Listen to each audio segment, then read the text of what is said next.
দেখ অনির্বাণ, তোর খারাপ লাগলেও এটাই সত্যি। ছেলেটা ওয়েল এডুকেটেড, সে একটা বড় কোম্পানিতে চাকরি করে।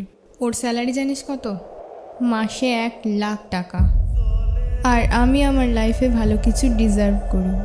অবশ্যই করিস, কিন্তু যখন তুই আমার সঙ্গে প্রেম করেছিলি তখন তো তুই বলিসনি তুই কি ডিজার্ভ করিস। আর ওটা আমার ভুল ছিল। ভুল ছিল? তখন বাস্তবটা বুঝিনি, এখন বুঝি।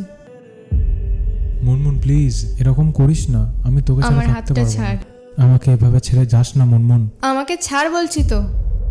অনির্বাণ, আমি তোকে চাই না, আর এটাই সত্যি। এমন পীড়া